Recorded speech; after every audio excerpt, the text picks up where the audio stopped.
think the big problem this country has is being politically correct. I've been challenged by so many people, and I don't frankly have time for total political correctness. And to be honest with you, this country doesn't have time either. Yes, political correctness is out. American exceptionalism is back, ready to re-empower our republic as one nation under God by restoring our unalienable rights of life, liberty, and the pursuit of happiness. This is the Conservative Syndicate, real conservative talk from real conservatives, with your host, John Matthews. The latter-day prophet, saying against the hypocrisies of our time. And Joe Hakos. You want answers! I want the truth! You can't handle the truth! The Conservative Syndicate is comprised of some of the most informed pundits and activists available today. Together we seek to tear down the imaginary wall of separation between church and state through education, information, and engagement on the religion of politics and the politics of religion. And now, your hosts of the nationally acclaimed, globally syndicated Conservative Syndicate, John Matthews and Joe Hakos. And how are we doing out there all across this great republic and around the world? It's that time once again for the Conservative Syndicate, real conservative talk from real conservatives. And I am your host along with Joe Hakos, and we are glad to be back after an extended vacation of sorts. We just felt the need to take some time off. It was a hell of a year last year, and if any indications last few months last year what it's going to be like this year, our task is well defined and laid before us. This is going to be the year that fake news becomes the most relevant and prevalent news all across the globe. There's been fake news out there, but boy, this year, this whole election cycle last year just exposed everything. It exposed the Communist Party disguised as the Democrat Party. It exposed the establishment on both sides of the aisle. It exposed the corruptness of the media. And all those things combined, we can expect, I'm going to tell you 7 out of every 10 stories that you see out there across the news, cyberspace, your printed news or whatever, is going to be fake news. And so let me just start the year off by defining to you what fake news is. Fake news is a false narrative that is put out without any substantiation of facts or truth. It is just something that's going to be put out there. Keep the analogy that we always talk about on this show. The attorney standing in front of the jury wants them to think something, but knows that he can't actually submit evidence or make a statement without it being objected to because there is no evidence for it. It's conjecture or leading the witness or that kind of thing. So he just throws the question out there anyway. And the judge, the other attorney objects, and the judge sustains the objection, but the thought is planted in the minds of the jurors. And that's fake news. That's what it is. And you're going to see more and more. We're going to report on some. In fact, we're going to add to our show a new segment. I'm going to call it the fake news feature of the day. The fakiest news of the day when we're out there. And we'll probably close the show up with it, each show. And it's just going to be something to just really educate you on how news is no longer news. It is either entertainment or it is propaganda, but it is not news. And we're here to give you the real news, but also to let you know that the lying and the cheating and the deception is going to go into overdrive because, after all, this is all about protecting Barack Obama's legacy and preparing for 2020. Let's see if Hillary Clinton can hobble up to the podium one more time, or whether they'll actually reach back into the grab bag of the what do you want to call them? The leftists in training, that kind of thing. The Julio Castros, that kind of thing. Anyway, having said that, let me get Joe on here. My partner in crime, Joe. How are you doing today? Happy New Year, John. Happy New Year. Yeah, it is just a really, really pleasant holiday season for me this year. Very restful. I got a lot of rest. Got some writing done. Got caught up on some things. Yeah, perfect ending to a not so perfect year. So the fake news item for today is: can Obama appoint Garland on the a recess appointment track to the Supreme Court. There's your fake news for today. Oh yeah, well, I don't. It would be just like him, like maybe 2 days before he actually has to leave office to throw this out there, something like this. Well, yeah. It's exactly what this is. I mean, yeah, knowing full well that he can't do it. He's already been, the Supreme Court's already ruled against it before, and knows that he can't get it done. But they're going to throw it out there. You want to know what's news today? Well, that lovely individual, that lovely, lovely person we all love and cared about on Fox, what's her name? Megyn Kelly is now going to go for, she got her dream job, John. She's going to work for NBC. I posted something out there on my social media site today, facebook.com/the Conservative Syndicate. And I just said, chalk another one up to the Mad Prophet. Because we called this, a month ago? We were talking about on this show, and I just said, it would not surprise me to see Megyn Kelly end up over there with Rachel Madcow. What a tag team. Yes, and she's going to work with, hold on, let me see how this goes again. She will become an anchor of a new 1-hour daytime program that she will develop closely with her NBC News colleagues. Yeah, I guess I'm wondering, because of the amount of money that they're going to have to pay her here, I understand somewhere in the neighborhood of $20 million. Now they're going to have to, this is going to be like the football team or the sports organization that's got to get rid of some players in order to support the franchise player. They find that one that they got to just pay enormous amounts of money to, and so they're like, okay, now we got to look into our bench here and see who we can get rid of to be able to offset the cost of bringing on the star. Well, for them, they probably have to get rid of 4 or 5 of them. Well, my guess is, got the team, buddy. Got the team. It's time to we got the team, man. It's like you got to have a sell-off. Well, my guess is the highest paid newscaster or the highest paid pundit or the highest paid propagandist, whatever term you want to put on him right now, is Matt Lair over at NBC. Yeah, $33 million a year this guy gets. Okay, now. And then Brian Williams. See, my guess is Brian Williams is on his way out. Nobody's told him yet. Well, that doesn't surprise me. Okay, but like I said, she's going to. And here's the thing. Here's the test, guys. Fox News Channel has always been branded a conservative news site. Okay, now we know that out of everybody, most of the headliners over at Fox News, Hannity is the only one you could really refer to and say, yeah, perhaps he's conservative. I have my doubts about him, but at least he does brandish pretty much, the conservative message. But the way he does it, I'm not always keen on, because I think he's kind of stuck in a rut of having to use, the sources, the Karl Roves and people like that, the Lindsey Grahams and the John McCains. He's got to bring those people on. And to me, just to keep bringing him on and keep telling me he's a conservative, I've always had that conflict. I just can't get my head around it. But the point being is, Bill Riley's not a conservative.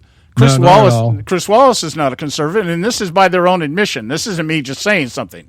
And Megyn Kelly has said she's an independent. Okay, and so that makes her the perfect pundit, an independent, because independents are the people that sit around and criticize and ridicule everybody else, but take no responsibility for what's going on. Yeah, they just, they're like those things that ride on the backs and the bellies of sharks. They're the peripheral free ride. They're a free ride, but they get to go everywhere. Yeah, the peripheral armchair quarterback. You're calling the game Monday after Sunday's game, that kind of thing. So I know I mentioned this, and it may have just been in passing, but I remember mentioning it. As she belongs over there with Rachel Madcow, and lo and behold, she's going to the same network. I don't know if she'll be on MSNBC anywhere, but NBC, 6 of one, half a dozen other. They got NBC, CNBC, and MSNBC, and LSD MSNBC, that kind of thing. So, but the test is going to be here, guys. This is the thing. This is going to be the litmus test. She goes over to NBC, and Fox ratings drop, and NBC's pick up. That's what I want to see. I want to see if that happens, because I tell you what, I'm guessing that NBC's ratings might pick up, but I'm doubt seriously if Fox ratings will really drop that much, because they'll just find somebody else to put up there. I mean, parrots are a dime a dozen. You know, you can find them anywhere. Go to any pet store and get a parrot that will recite whatever you teach it to say. So, you know, so what? And, you know, and from our perspective, I think Joe would agree with me. Who cares? Yeah, I'm not really concerned. It's not like I watched her anyway. It's like, Yeah, whoop-de-doo. yeah. She showed who she was when she started with the debates, and it was like, oh, thanks. And she made it all about her. Yeah. And everything was about her. And it was like, we're not. Are you running for office? No. Then why is it always centered around the stupid debate moderators? It's like, duh, stop it. It's like ridiculous crap. And which is what we put up with for 18 months now. Yeah. Well, you know, in the words of Hillary Clinton, at this point, what difference does it make? Absolutely. Thank you, Hillary. And, you know, well, we probably got to go to a break, but let's just think about, when we come back, let's think about Hillary here in about 16 days. We had just something I want to just explore a little bit. All right. Well, we got to go to break first. We'll be right back. Stay with us right here at the Conservative Syndicate. We got a lot for you today. We'll be back in just a minute. We're not arguing. We're explaining why we're right. The Conservative Syndicate. Real conservative talk from real conservatives. When our water heater broke down last month, it was a nightmare. It took 5 hours for the plumber to show up, and he charged us a couple of $100 just to come out. Then it cost another $1,800 to put in the new water heater. By the time it was all said and done, I felt like I'd been taken. But what else could I do? The smartest thing you can do is get a home warranty from American Residential Warranty. Their home warranties pay to repair or replace all your major appliances when they break, and they will break, and at the worst possible time. Call American Residential Warranty right now for free information on home warranties starting at just pennies a day. Don't wait for your refrigerator to stop running or your ceiling fans to stop turning. Call American Residential Warranty right now. Ask how you can save up to 50% on washer and dryer coverage. Just call 1-800-790-5960. That's 1-800-790-5960. Again, 1-800-790-5960. Call now.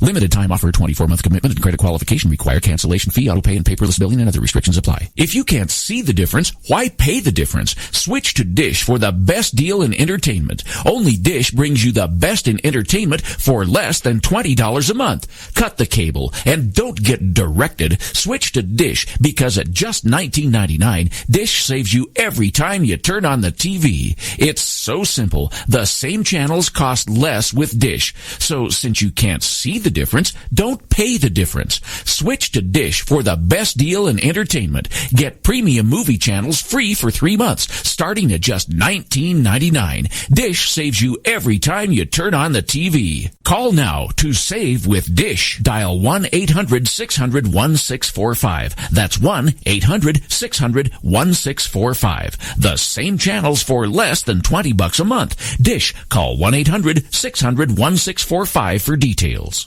Hey folks, if you're like me, you don't place a whole lot of trust in today's media for the real truth and facts regarding the volatile world of finance and politics. When I want the real scoop on money, I go to the most trusted source I know, my good friend and colleague, Bob Cardosa. Bob is a noted expert with a PhD in international finance who airs his nationally known, globally syndicated show, Robert Cardosa Live Daily, Monday through Friday, 3 to 5 p.m. Pacific Time. With Bob, you get the right information at the right time from someone who knows his business and can help you make the right decisions concerning yours. Again, Bob airs daily, Monday through Friday, 3 to 5 p.m. Pacific Time. Visit his website at robertcardosalive.com for information regarding stations and topics. That's robertcardosalive.com. Check Bob out. You'll be glad you did. Attention taxpayers. If you've received a notice from the IRS or state, do not ignore it. It's also a big mistake to try and handle your tax problem on your own. If you owe back taxes, it's a fact that the government has the power to take everything you own, including your home, business, wages, savings, and your freedom. But here's the good news. There's a special toll-free tax hotline set up especially for you. This tax hotline will tell you about new programs that are geared to help you dramatically settle, reduce, or eliminate what you owe. But you have to call now. Take down this number or put it in your cell phone. But call 866-761-0959. 1-866-761-0959. 1-866-761-0959. When you call, you get free information on how you can reduce or eliminate back taxes, including penalties and interest. You can also be helped if you have unfiled returns, a tax lien, wage garnishment, bank levy, or if you've been entered into a payment plan but can't make the payments. Don't make the big mistake in thinking you can ignore or handle your tax problem on your own. You can stop the collection process immediately. Call this special tax hotline today for free info at 1-866-761-0959. That's 1-866-761-0959. 1-866-761-0959. Now back to the Conservative Syndicate. Real conservative talk from real conservatives. Okay, hey, we are back, and you are listening to the Conservative Syndicate, real conservative talk from real conservatives, and we are glad to have you with us. First show of 2017, and what better way to start it off than bring on our darling of the airways, Audrey Roussel from out there in New York. How you doing today, Audrey? Happy New Year. Happy New Year to you. I'm just curious, what's the weather like in your neighborhood right now? It's raining. It's been raining for a couple of days, and chilly. That's it. No snow yet, huh? No, we've escaped it. Oh. Well, no, we've had snow. That's not true. We did have snow, so I think maybe a week ago. About a week ago. Can't remember. But maybe even more than that. And it's been consistently cold enough that whatever was kind of swept out of the way, especially when it came to parking spaces, it kind of stayed there frozen. But it's not much. Very little. Okay, well, it rained out here just before the Rose Parade, the day before the Rose Parade. And it's been pretty cold out here in California. And it was down to the 2,300-foot level out here, which is really, really cold. I mean, to get down at that level out here, that's cold. It's cold. It takes, yeah. Anyway. All right. How was your holidays? Did you get anything done, or did you just goof around, or what? I never goof around, but I don't know what happened to it. I didn't do as much as last year, but it just disappeared. I mean, I can't believe we're already in the new year. What happened? Oh, my wife asked me the same question, and I'm glad you asked, because I have the answer. Okay. we were just talking, driving down to the Rose Parade. My wife volunteers every year to go down there and help them decorate the Donate Life float. It's a Oregon donation place, organ donor place, international thing. And Lourdes is, it's really close to her heart because she got a kidney transplant back in 2010. So she goes down. We go down there every year to help with the floats. And this year we got put on the decorating team. Last few years we go down after the parade, and she sits out there around the float, and they give testimonies and stuff like that, try to get people to sign up to donate their organs. And she was asking me on the way to the thing, she says, geez, this year just went by so fast. I said, yeah, there's an answer for that. It's you find it in the book of Daniel. Towards the end of Daniel, the angel is talking to Daniel, and he's telling him that as we get closer to the end of the ages, time will actually speed up, even though it looks like it's not. And you look at what Jesus talked about, the last days, the signs of the last days. Paul talks about what men and women will be like in the last days. You look for certain signs. These are the signs. These are things you look for. Daniel tells us time will go really fast. And I'm thinking, I don't know about anybody else, but the last 5 years have been a complete blur to me. And so I look at it from a biblical perspective. Perhaps, maybe not our lifetime, but maybe our grandchildren might just see the return of Jesus. With the way everything's going, it wouldn't surprise me. But that's interesting. That's toward the end of Daniel. Yeah, it's the last chapter of Daniel. And the angel that's talking to him describes to him what's going to be happening in the last days. And one of the things he says, that's the prophecy. It was a prophecy that talked about the day of the coming of Jesus. Mm-hmm. And I've worked at that thing. When I was in Bible college, that was my major, eschatology. And one of the things, if you take the predictions and the dates in Daniel and apply it to the Jewish calendar, which was 360 days a year, and then apply it to the fiscal calendar that we do, 365 days a year, believe it or not, we come out to the exact same day that Jesus was born. And so towards the end of there, the angel instructs Daniel, says to keep these things closed until these certain things start happening, and know that towards the end that time was actually going to speed up. Even though, I think that's what Einstein was actually talking about. The theory of relativity has to do with light, the speed of light. And as light comes closer to the earth, meaning signifying the return of Jesus, as light comes closer, it goes faster. And light and time are intertwined with each other. So it's interesting, interesting. And it's not a theory. People think it's a theory. It's not. But science has proved it, but it's all from a biblical perspective. So you want to know why it just went by fast? That's why. I think we're coming to those days. We're coming to the last days. And, I find it ironic. This would be God's sense of humor to me. Let me kind of end this with this thought. It would be just this kind of sense of humor to me to just have Hillary Clinton elected as president of the United States at age 90, and Jesus shows up the next day. Well, that wouldn't be pretty for her. Nothing would be pretty for her, but anyway. Well, at the time Jesus comes back, Hillary doesn't have to worry about when she meets Jesus. It's never going to be pretty. I don't care what time it is. Yeah, well, it won't be pleasant. I hope I don't see that. So I wouldn't mind seeing it. Just like I wouldn't mind seeing it when they get all those ex-presidents together at the inauguration to have a picture with the new President Trump, and they have to take Hillary and set her aside and say, "You got to stand over there. This is for the presidents only." Oh gosh, I wouldn't want them there, but yeah, unfortunately, they'll be there. Yeah. Well, we can't do nothing about that, but oh yeah. Well, behind bars they could, yeah. Along that line, I have a question. When Clinton is arrested for his shenanigans with the foundation, will the Secret Service be staying with him behind bars? I'm just curious. only those that are really messed up. You got the Clinton detail this year, buddy. Well, there's a bunch of guys to be sitting around drawing straws, scissors, rock, paper. Yeah, right. Well, hey, along that line, since we're talking about presidents, I wanted to ask you, Audrey, about Obama's.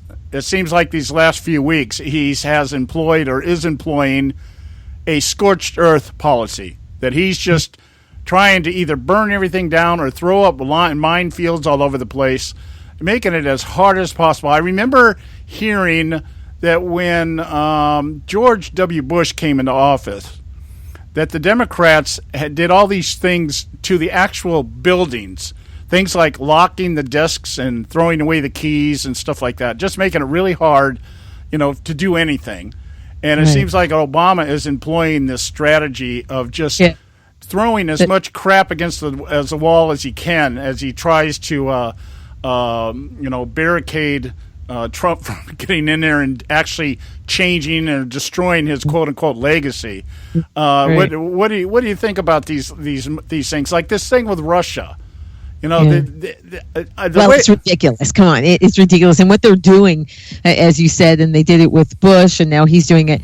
That's called a Democrat smooth transition.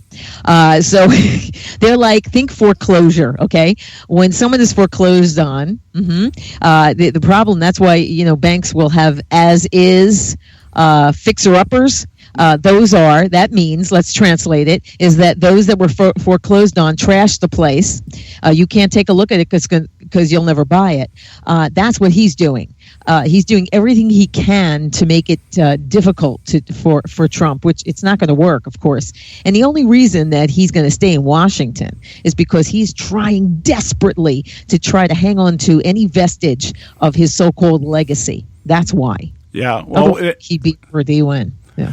This thing with throwing the sanctions at Russia, I mean, it's ludicrous to even think that. But my thought is this. My thought is simply what he's trying to do here. He's trying to create the narrative that when Trump gets in office and Trump, trashes these sanctions, which he can do. They're all issued by executive orders. Just another executive order. You just trash and just say, no, go back. No, throw it away. Never mind, that kind of thing. But it will now provide the left with the narrative that Trump is Russia friendly and therefore not fit to be president. And therefore, he's actually he's actually the socialist. I guess that's what I'm saying. And you think that might be the possibility? No, I just think he's angry right now, and he's trying to flex his atrophy. Atrophy muscles. Okay, he's trying to look like something on the way out, and it's meaningless. Putin's not a moron. Let's be honest, he's not. He knows what's going on. It means nothing. Yeah, and of course he'll try to make it. See, look, he's in with the Russians. Of course he's not. Anyway, that's not going to move. Whatever they say and whatever they do, it's not going to move Trump. Because you can see already, and there's been a lot of shrieking from the other side with some of his picks that they intend to make it very difficult for him for his cabinet. These are children. Have you ever? You know what? This is how you'll understand the left. Go to a nursery school and see what they're doing. Okay, watch the behavior. This is the Democrat Party of today. This is the left. This is what they are. They're babies. They're children. They're infantile in their behavior. And then you'll say, "Oh, there it is. These are children." Yeah. That's what it is. That's why they behave this way. Yeah, I agree. Your thoughts on this, Joe? Well, I would just like to thank Audrey and her fellow New York State citizens for Chuck Schumer. Thank you so much for allowing us to have nothing to do with that. I have nothing to do with that. You want me to blame you for all the stuff in Florida? I have nothing to do. Yeah, there's a lot of things in Florida. Yeah. But I won't because my relatives are there. Anyway, so not you, your other fellow New Yorkers and the other ones, Yeah, they just happen to be in New York. They're not friends or associates. Yeah, but go ahead. I had to defend my side in New York. Go ahead. We know where Chuck's at. Yes. Chuck the schmuck, please. Can't stand. Yeah, and they're such good losers. They're going to help and make this just so smooth and outstanding. But then again, the Republicans came and said they're not going to do anything to help Obama the last time. So we're going to do the same thing for Trump, blah, blah, blah. But, we're going to stand there for 8 years and call Republicans obstructionists. But we're not going to do that. We're not obstructionists at all. We care about the country. Now, I hear Pelosi today, you can repeal Obamacare, but if you break it, you buy it. Really? Whole damn healthcare system. Hello. Thank you. Yeah, I'm sitting there. Who wants to buy something that's broken to begin with? Oh, yeah. Well, it's already been broken. Who broke it? Oh, that's right. It was the Democrat Party broke it. Not one Republican had any input into the Obamacare as we know it. Yeah. Okay.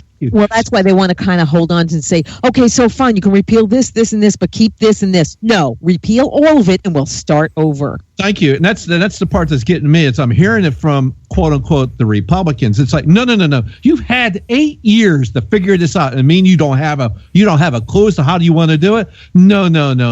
Cut it out. Stop it. That's a bunch of crap. It is. Yeah. Well, I know I was listening over the last week.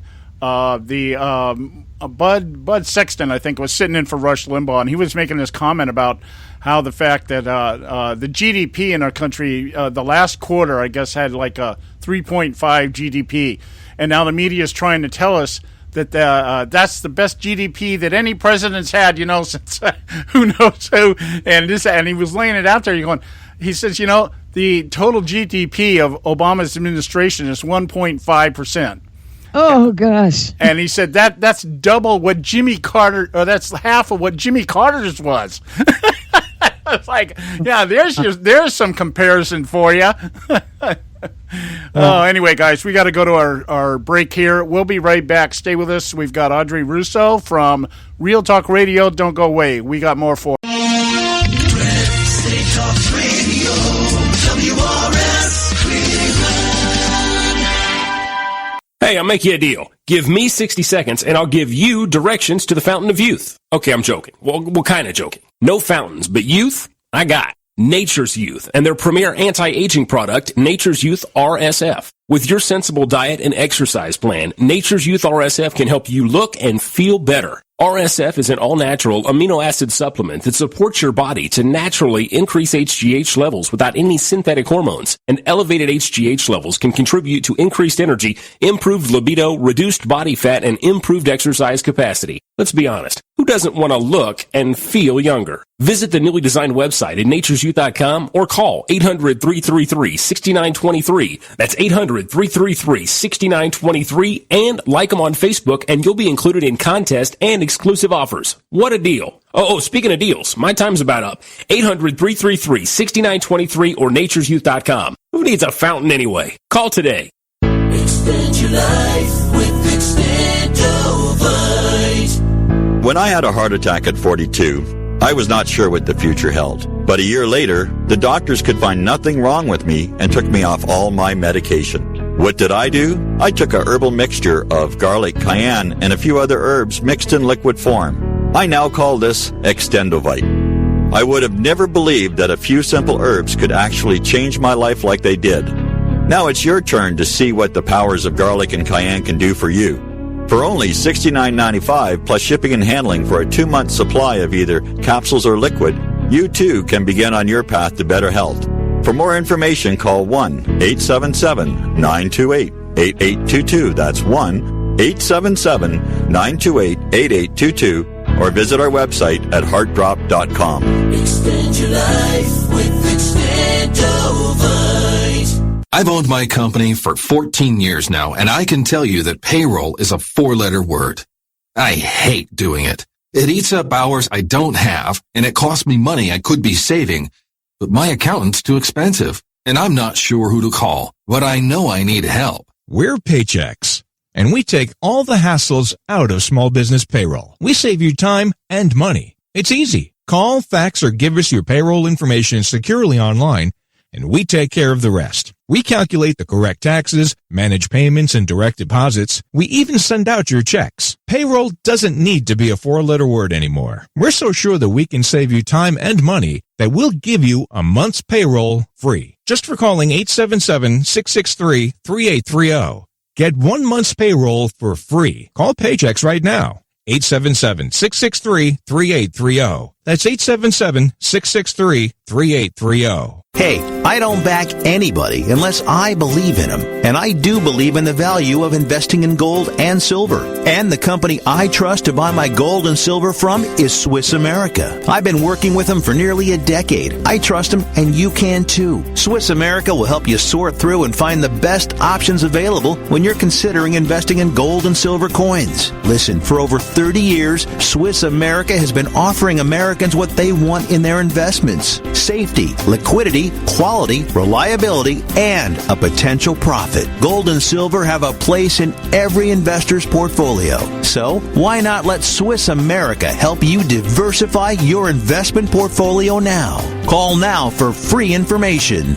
800-978-3907, 800-978-3907, 800-978-3907, 800-978-3907. Individuals and businesses with tax problems, listen carefully. Do you feel like you're losing control of your finances? If you owe over $10,000 in back taxes or have unfiled tax returns, we can help you take back control. The IRS is the largest and most aggressive collection agency in the world, and they can seize your bank accounts, garnish your paycheck, close your business, and file criminal charges. Take control of your tax problem now by calling the experts at U.S. Tax Shield and take advantage of the Fresh Start program and new laws that may allow us to negotiate a settlement for the lowest amount possible. Our team of tax attorneys and enrolled agents can stop collections and get you protected so you can take control of your financial future. U.S. Tax Shield offers a price protection guaranteed quote to get you protected today. U.S. Tax Shield is A+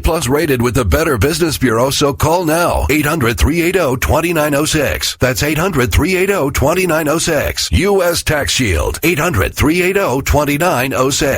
Now back to the Conservative Syndicate, real conservative talk from real conservatives.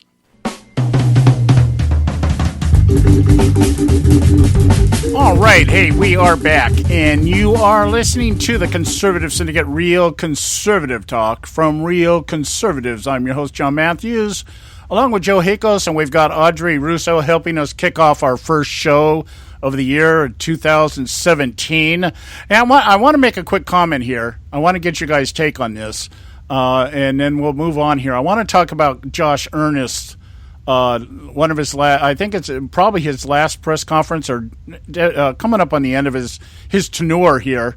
But before I do that, I wanted to mention you guys at the Rose Parade. I want to talk about the Rose Parade just for a minute, if I can. We went down there and on New Year's Day, because New Year's fell on Sunday. There's a tradition out here that if New Year's falls on Sunday, they don't hold the Rose Bowl, the Rose Parade on New Year's. So they had the parade yesterday. And anyway, I went down. We were down at the parade. Went down to the float decoration on New Year's Day, and then went down to the parade yesterday. And I was just really taken back by the number of floats that were politically correct in their decorations. There was one, I believe it was from some insurance company. I don't remember which one. But it was a tribute to the Orlando shooting. And they had the notes. They had 39 stars on the front of the float, representing 39 people that were killed in Orlando. But really what ticked me off, they had these notes hanging, like people, when we have tributes now for everybody. Teddy bears and candles, no matter what happens around the world, right? And people leave their little notes, their fuzzy, warm feelings, and everything else. I know it sounds cynical and everything, but we're wearing all this stuff into the ground, and the hero thing. Everybody's a hero, all that stuff, and just really diluting what the meanings of these types of things are. Have flags at half mast over soccer players in Mexico. I mean, it just this kind of stuff just pisses me off. Anyway. So one of the notes that I saw hanging on the float said, "We are all Orlando." And I was incensed. I know I must have turned 20 different heads at me when all of a sudden I just went, "Ah, crap!" But that's not how I said it. And and all these heads just jacked over looking at me, and the Lord is just like, "Shut up!" And I'm like, "Oh, did you see that?" Well, and I start going off in this rant in the middle of these crowds. About, geez, can we get any more politically correct now? Somebody just spent $1.5 million, maybe $2 million to build a float to the people that were shot in Orlando, and then to have the gall to say, we're all Orlando. I'm sorry, we're not all Orlando. Okay.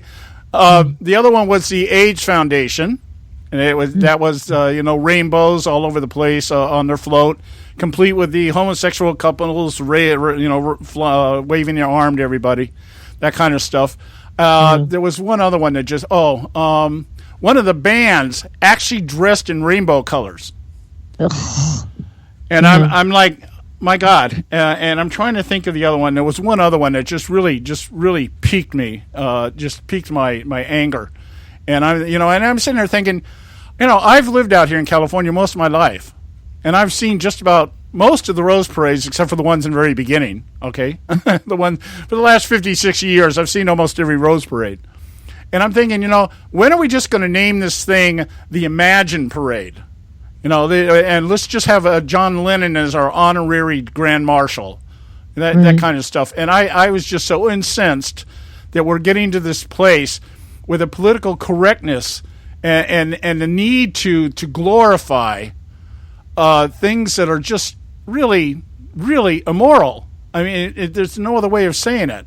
We are glamorizing immorality, and it really just jerks my chain. I'm like, I don't know if I'll ever go to another Rose Parade because of this, because I might end up getting arrested.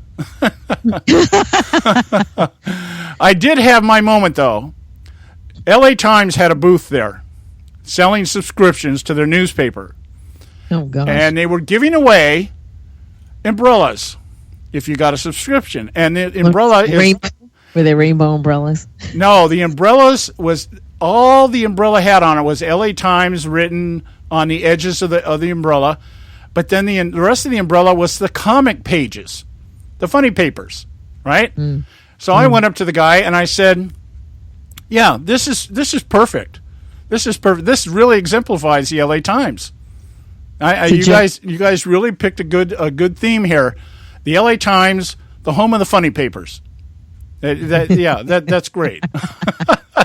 Oh, I know what it was. They had the midget ponies, midget Shetland ponies. Oh, how cute! Yeah. Yeah, really cute. They're now called therapy ponies. Therapy ponies. What? Yeah, that's what they were called. They were called therapy ponies. Really? Yeah. I'm just like, somebody shoot the ponies, man. I'm just. Oh my God! Where did they get that name from? Where did they come up with that? They decided that they needed some politically correct blurb to point out, to talk about as the ponies were coming down. Oh yes, and these are the they were from some little organization that raises midget Shetland ponies. And they were saying, they were talking about whoever it was that ran the organization. He mentioned her name and says, "Yes, here they are, the therapy ponies." And I'm like, you got to be kidding me. And how many floats? 3 or 4 floats with animals all over them, dogs, live dogs. I'm like, this stuff is nuts. Anyway. That's my rant. I mean, I'm surprised. They should have brought the therapy pigs down from the San Francisco airport. Oh, the Muslims would have went crazy if they did that. Well, they're there for therapy in case, I guess you have a bad time at the airport. Yeah.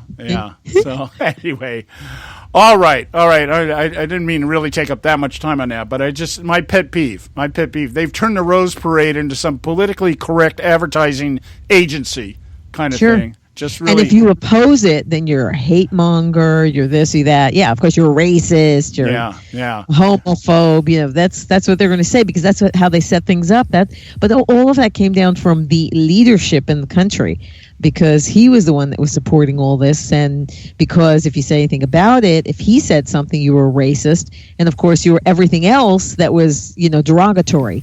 That's the way it is. That's the mainstream media. It is the minority opinion in this country, as you can see with the election. It is the minority opinion, but again, the reason that they even have the position they have in society at this point is because good people did nothing. Yeah. Well, and parting shot here, the mayor's trophy went to an insurance company float. And the reason why that's ironic is that Eric Garcetti is the son of Gil Garcetti, who was former mayor of L.A. and also the insurance commissioner of California. So, no conflict of interest there. Go ahead. Yeah. So anyway, the parting shot here. We've got about maybe 10 minutes left here with Audrey today, and I've wasted about 20 of them. No. Ernst to the press. I want to ask you, get your opinion on this, Audrey. Josh Ernest expressed annoyance that President Obama doesn't get enough credit for being the most transparent president in history. That's because he doesn't get enough credit. Okay. Yeah. How about no credit because he's never been transparent? These people are delusional. I mean, it's actually kind of interesting. It's like watching an open therapy session, except nobody is guiding them. So, it really is. It's interesting. So he doesn't get enough credit for being transparent. He's getting as much credit as he deserves. None. Yeah. Well, I like that analogy about the therapy because that's what it's like. It's like watching. Can you imagine sitting in a group full of people in a group therapy session, and you're sitting there listening to everybody, and you're going, "Wow, I thought I was the crazy one." Yeah, exactly. But that's what this is. What is these people are incredibly delusional. They figure if they stick with that people will believe them. Well, there are some ding dongs out there that actually believe them, but the rest of America, and thank God that there's still baby boomers alive. Okay, because that's what you saw. Come some years down the road, there's not going to be anybody standing up for, not the majority standing up for traditional values, which was the foundation of this country, based on Judeo-Christian precepts. You're not going to have that. So then you're going to have worse than Obama, worse than Hillary would have been. Yeah, it's amazing because that's exactly what's happening. The liberal movement is winning by attrition, really. It's just all we got to do is keep polluting the minds of the upcoming generation and wait for our generation to die off. That's really that's why we need to get government out of the schools. We need to get rid of the Department of Education. Yeah, that's right. Yeah. That's right. Let me give you this quote here, Audrey, and you can think about this during the break here, because this is a hidden message here. And I was really surprised that he would say something like this because it really revealed something about how the media looks at them, and perhaps how they look at it, certainly how they look at the media. If this constituency of journalists are going to be effective advocates for the issue that they care about, they need to remember that they have a responsibility not just to criticize those who are not living up to their expectations. Any activist will tell you that the way that you get people to support you and to support your cause is to give them credit, and when credit is due, to applaud them when they do the thing that you want them to be doing. So he's basically dressing down a bunch of activists. That's what I'm hearing. Who said that? This is Josh Earnest talking to the press corps. Yeah, sure, because he's giving them a pep talk. That's exactly the point. That's exactly the point. The point is he's talking to them like they're supposed to be activists out there trying to promote the issues that Barack Obama has been putting forth since his administration began, and they're supposed to go along with it. In fact, he's saying, you guys agree with us. Why aren't you giving the guy credit for it? Well, sure. No one should be surprised by this because we already knew that over 90% of them, well, more like 98% of them were liberal, and they were on the same page. And of course, they are not journalists anymore because it's really I think that we do the term, an injustice by saying that they are journalists. They're not, of course. So that's what he was doing, giving a pep talk to, and actually he was scolding them for not doing what they expect them to do, which is promote him. Yeah. What they've been doing for the last 8 years. It just blew me away because you mentioned earlier about the anger. Obama being angry. This is what happens with liberals when they get angry. They actually start talking the way they actually think. Yeah, because they forget that they're a very close group. They keep themselves separate from the rest, and so they're used to. That's the same thing with the left in Hollywood. They only listen to themselves and talk to others like them, and so they only hear the same garbage rhetoric constantly, and then they forget themselves when they're actually around other people that don't think the way they do. Their head is not in the toilet, so it comes out, and it came out. Of course, we saw it in the election. We saw what happened. It just was stunning how very blatant it was, the bias. Yeah. That at one point in one of those, of course, in one of the debates, what happened was that one of the journalists was starting to debate Trump. And I thought to myself, am I really seeing this? This is insanity. Yeah, well, as they say from the biblical perspective, out of the abundance of the heart, the mouth speaks. Mouth speaks, yeah. In this case, about the abundance of the heart, the mouth vomits. But, We got to go to our break here, short break here. We'll be right back with Audrey Russo, Joe Hickos, and myself. Stay with us right here at the Conservative Syndicate. There is an old saying, children should be seen but not heard. At no time is this more apparent than when politicians speak. TheConservativeSyndicate.net, the adults in the room. Hey folks, if you're like me, you don't place a whole lot of trust in today's media for the real truth and facts regarding the volatile world of finance and politics. When I want the real scoop on money, I go to the most trusted source I know, my good friend and colleague, Bob Cardosa. Bob is a noted expert with a PhD in international finance who airs his nationally known, globally syndicated show, Robert Cardosa Live Daily, Monday through Friday, 3 to 5 p.m. Pacific Time. With Bob, you get the right information at the right time from someone who knows his business and can help you make the the right decisions concerning yours. Again, Bob airs daily, Monday through Friday, 3 to 5 p.m. Pacific Time. Visit his website at robertcardosalive.com for information regarding stations and topics. That's robertcardosalive.com. Check Bob out. You'll be glad you did.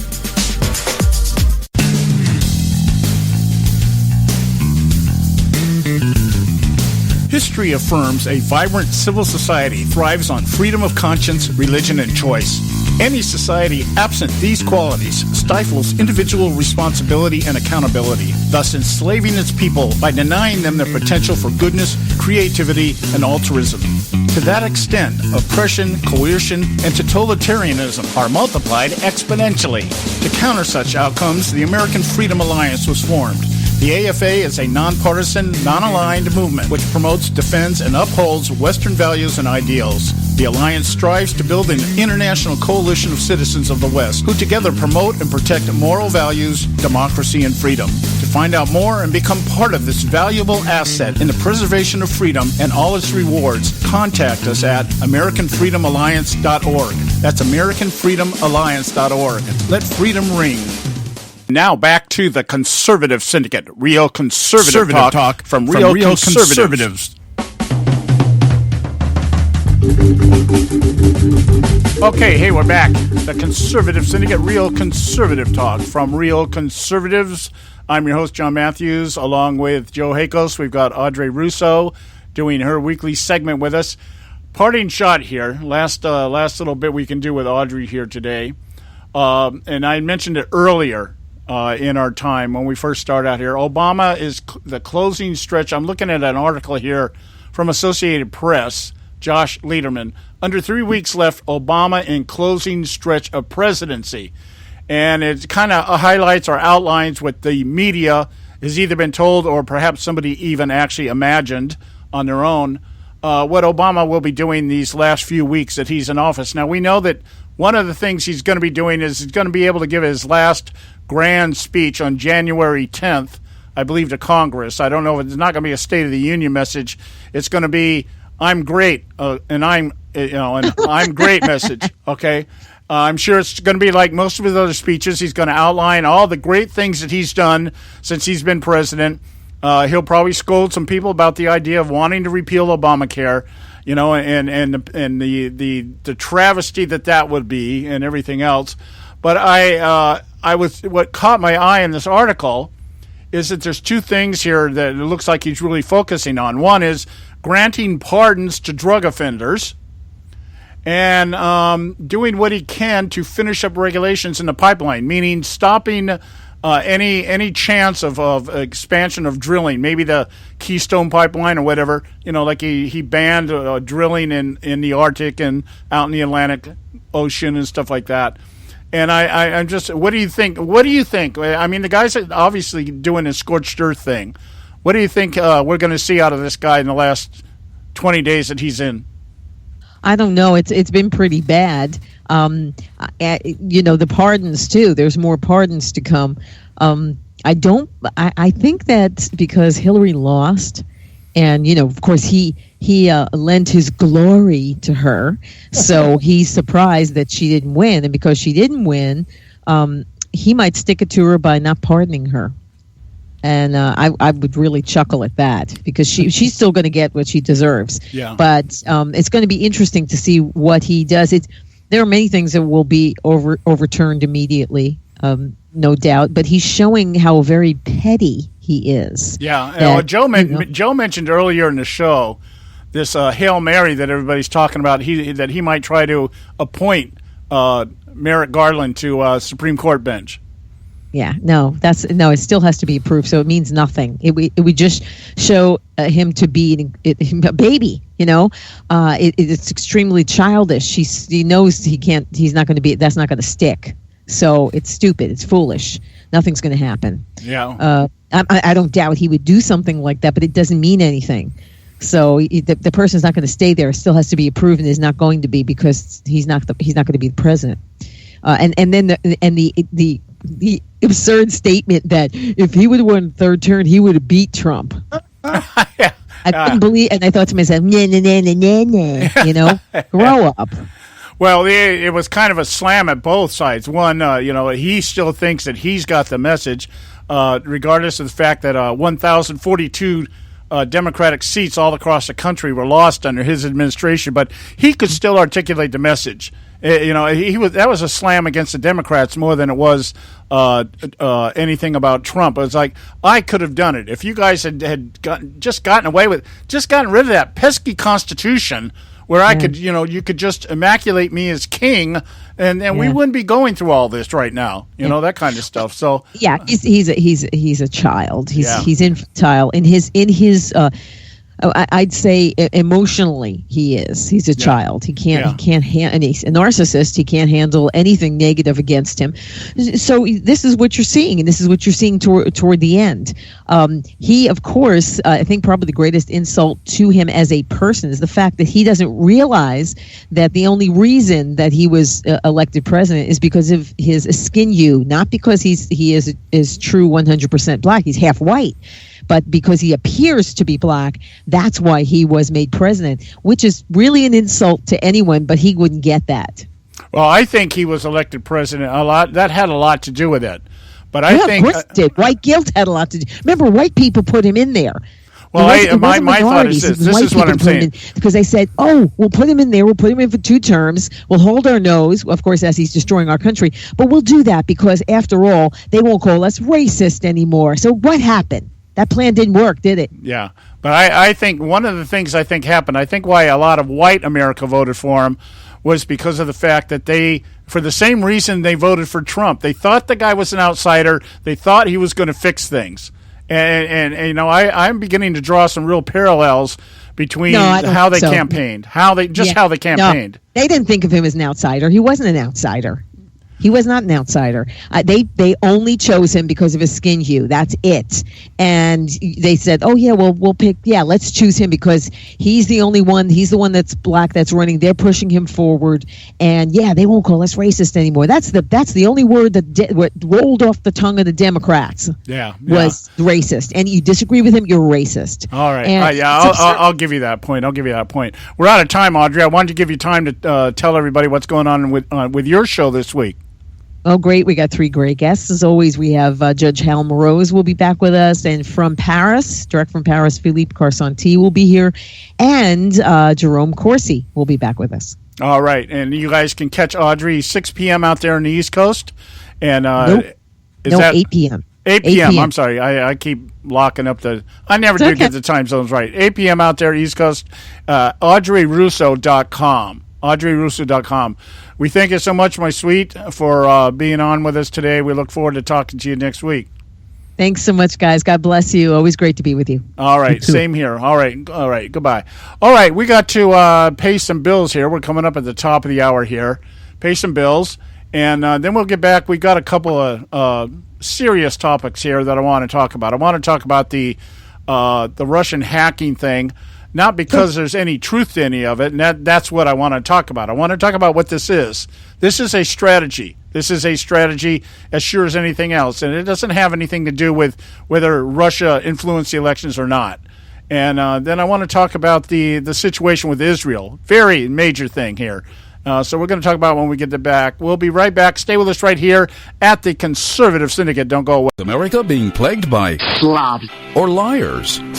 Hello, I'm Ron Edwards. On today's page from the Edwards Notebook, as an American, I am embarrassed by the millennial generation display of utter disdain for America, the rule of law, and common decency. However, the real blame for the young adult crybabies on college campi throughout our republic and the nighttime streetwalkers who seek to kill the American dream, steal our national joy, and destroy private property lies with the hippy-dippy era parents who raised them, along with the legions of government school educators who did their best to indoctrinate students against authentic American history, real science, Judeo-Christian ethics, and even the traditional family. It is comical to witness individuals who claim great fear over the possibility of Trump harming Muslims, immigrants, LGBTQ people, and minorities. First of all, Trump consistently called out illegal immigrants, Muslim terrorists, LGBTQ activists, and other progressive groups who were not genuinely seeking equal participation in America, but are working to overcome our laws and ultimately destroy our way of life. And that's the truth of the matter.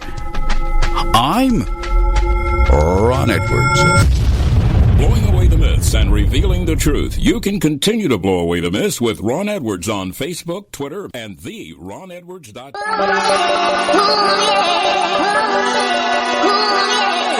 You can catch all our archives at theconservativesyndicate.net. The Conservative Syndicate. Real conservative talk from real conservatives.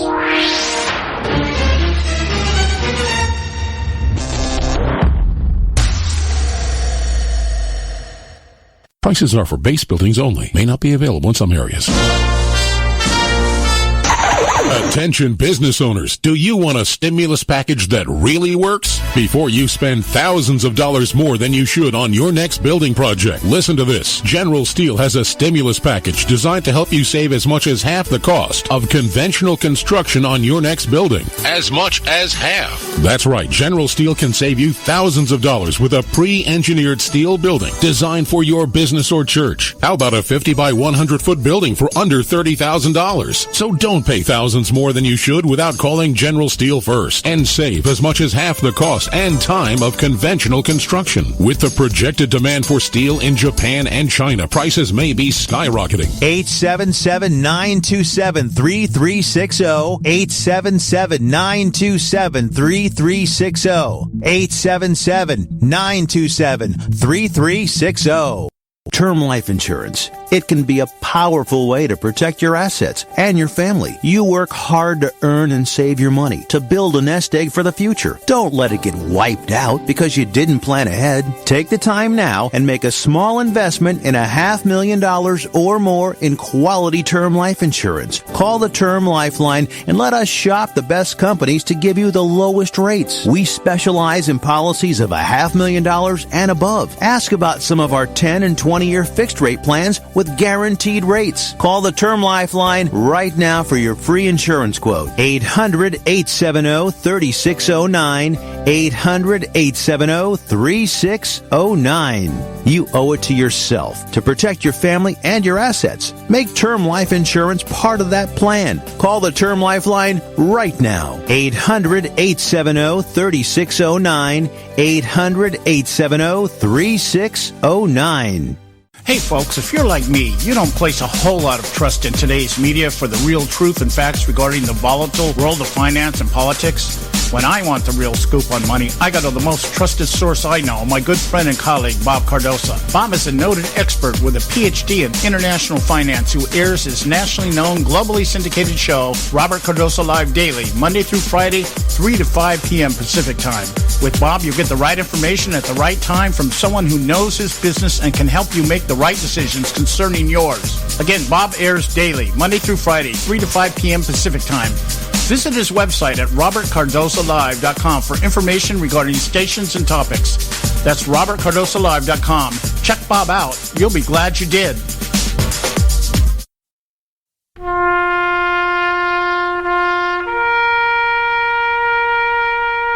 Read something recently worth thinking about. It's the soldier, not the campus organizer, who's given us freedom to demonstrate.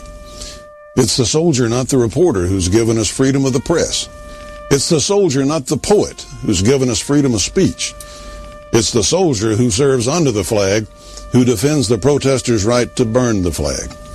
Isn't it time now to demonstrate that we support our troops? Were it not for the brave, there'd be no land of the free. Fred Thompson's message was brought to you by citizensunited.org.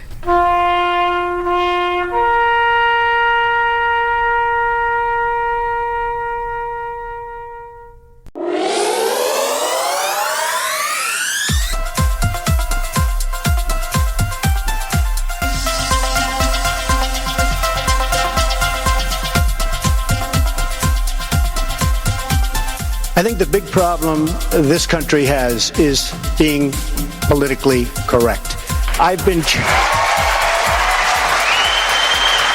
challenged by so many people, and I don't frankly have time for total political correctness. And to be honest with you, this country doesn't have time either. Yes, political correctness is out. American exceptionalism is back, ready to re-empower our republic as one nation under God by restoring our unalienable rights of life, liberty, and the pursuit of happiness. This is the Conservative Syndicate, real conservative talk from real conservatives, with your host, John Matthews. The latter-day prophet. Vying against the hypocrisies of our time. And Joe Hakos. You want answers! I want the truth! You can't handle the truth! The Conservative Syndicate is comprised of some of the most informed pundits and activists available today. Together we seek to tear down the imaginary wall of separation between church and state through education, information, and engagement on the religion of politics and the politics of religion.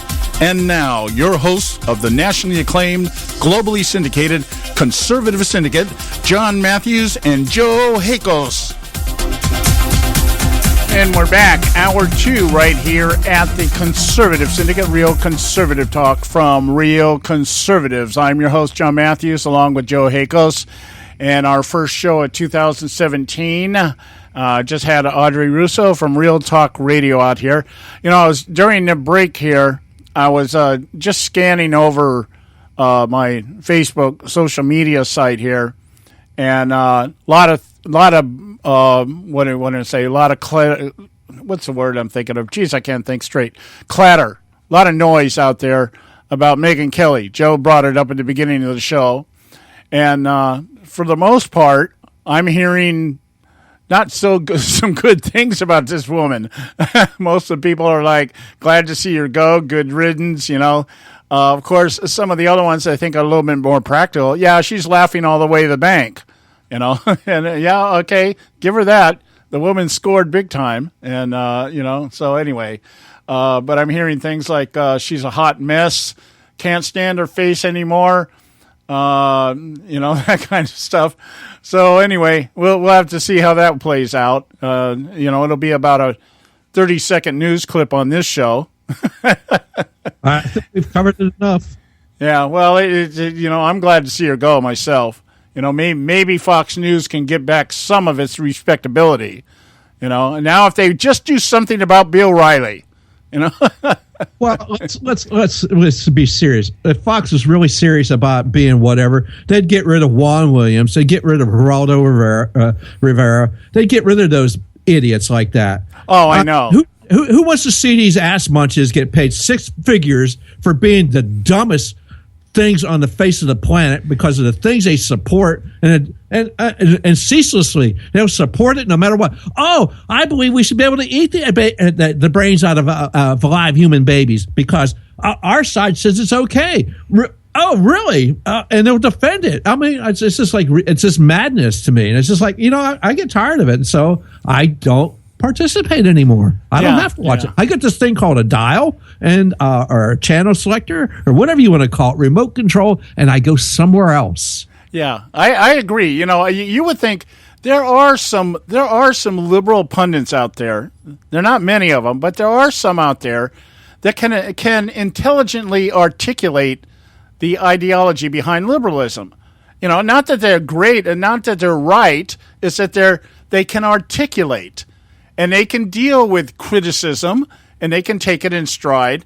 And you know, I've got several on my Facebook page that I talk to, and you know, we can basically politely call each other idiots without, you know, having to sling names and mud and everything else.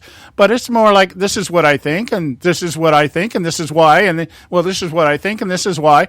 But yeah, you're right. This Juan Williams, whose idea was that?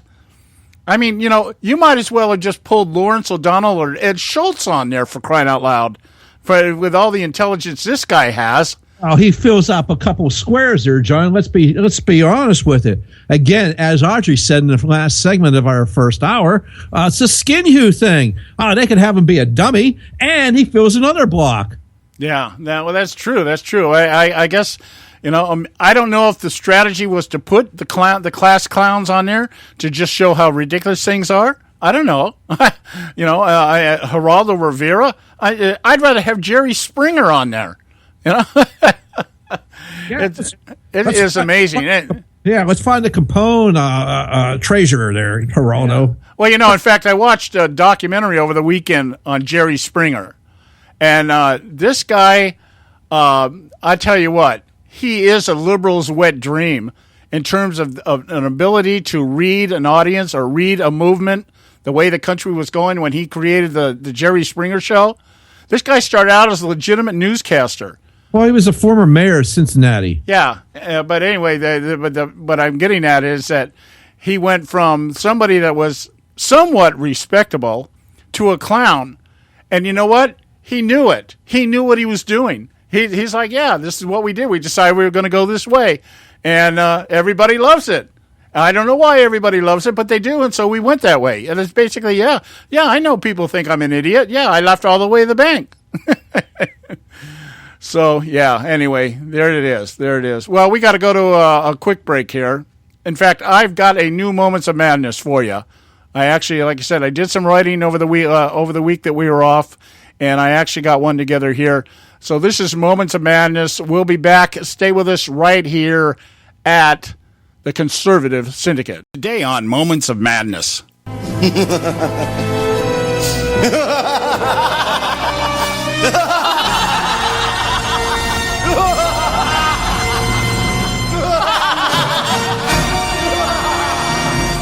Just before Christmas, the Alinsky Party of America, also known as the Obama administration, abstained from voting on a UN resolution that demands the halt of settlement activity by Israel on occupied Palestinian territory. This move by the U.S. was unprecedented in that the U.S. has abstained less than 24 times on 226 UN resolutions against Israel since 1948. Those choices to abstain were all resolutions condemning Israel for acts of defense.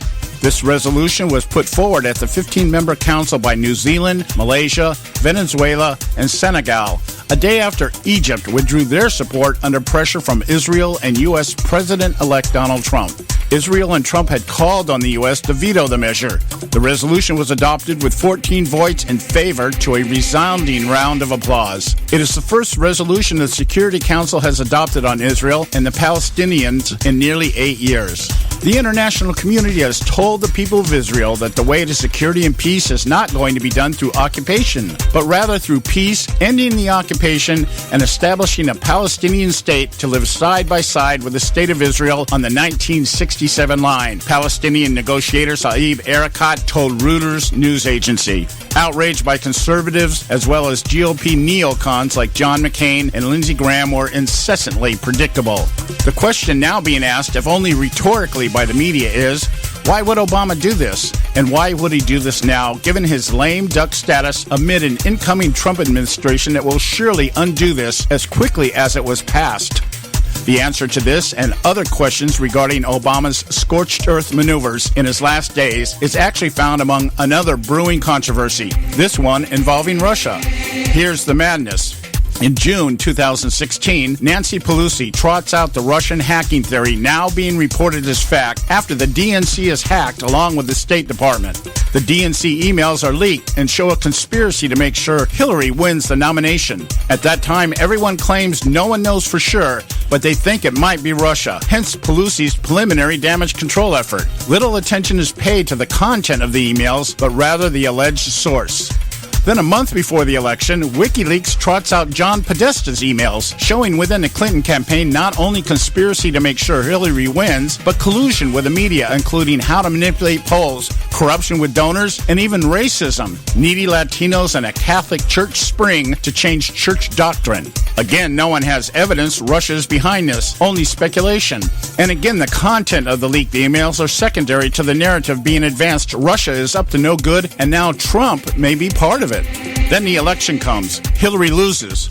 All of a sudden, Obama says he knew of Russian interference in 2015, but chose to remain silent because he figured Hillary would win anyway, so why give ammunition to us right-wing fanatics? In fact, Obama says he has known of Russian interference since 2009. The proper term is spying, by the way, the same thing we do to them. Obama chose to remain silent then also. All of a sudden, everyone agrees it has to be the Russians. Still no evidence, just assessment and speculation. Jay Johnson of the DHS, along with Director James Clapper of the NSA, speaking on behalf of his and 16 other intelligence agencies, concur by assessment they believe it is Russia. Not one soul from these other agencies is asked to concur with Johnson and Clapper's claim by the media. The CIA and eventually the FBI reconcile their different assessments and validate the narrative. Apparently, FBI Director James Comey owes one to Obama for costing Hillary the election. Not Hillary, Obama. Security experts hired by the DNC, along with college professors, claim the hacking shows similarities to earlier hacking procedures by Russians, while other experts say the Russians, if guilty, would employ tactics that were untraceable. Calls for evidence remain unanswered, but speculation becomes fact because everyone thinks it's the Russians. Joining the cadence are neocons John McCain and Lindsey Graham, again as predictable as they are moronic. House Speaker Paul Ryan agrees since he has to deal with these neocons who are establishment icons. Under immense pressure to produce evidence, Obama demands a report be submitted to him before he leaves office. Meanwhile, Obama puts sanctions on Russia and pulls diplomats out of their capital. Now with the report in hand, amazingly it only took less than 3 weeks, Obama says he has his evidence. And where does it come from? Obama's own people at the DHS. The same DHS that swore the integrity of the elections could not be compromised when they thought Hillary would win and Trump might contest the results. The only real evidence before us is a fabricated narrative designed to deflect blame off of Obama's failed policies and agenda, including his attempts to undermine Israel. It's not even about Hillary. The evidence indicts Obama's tenure, a loss of a total of 1,042 seats across 50 states once held by Democrats are now held by Republicans and other parties. 60 seats lost in the House and the Senate. Democrats now hold only 12 governorships, all in states that are facing bankruptcy in major urban centers. What should be asked by the media is why, with all the failures of Obama, would Putin want Trump when Hillary would better serve his game? Think about that. An even more relevant question is, so what if Russia did it?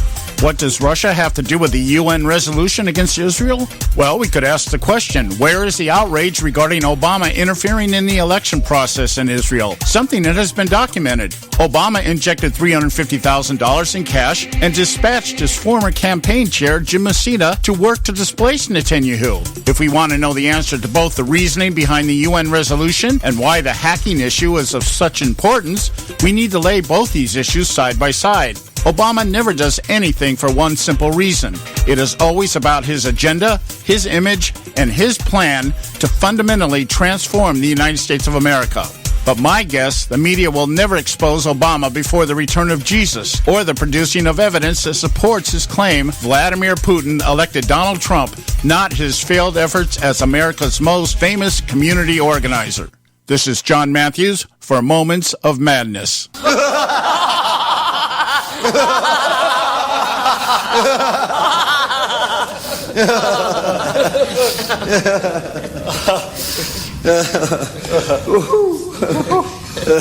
Now back to the Conservative Syndicate, real conservative talk from real conservatives.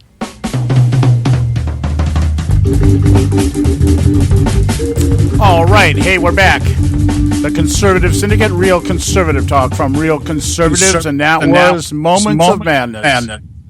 And I hope you enjoyed that. Wow, got an echo all of a sudden. It's okay. All right. Are you hearing an echo, Joe? No echo. Oh, I'm hearing one. But it's okay. I think it'll go away. It'll settle out here in just a moment. Oh. All right. Well, anyway.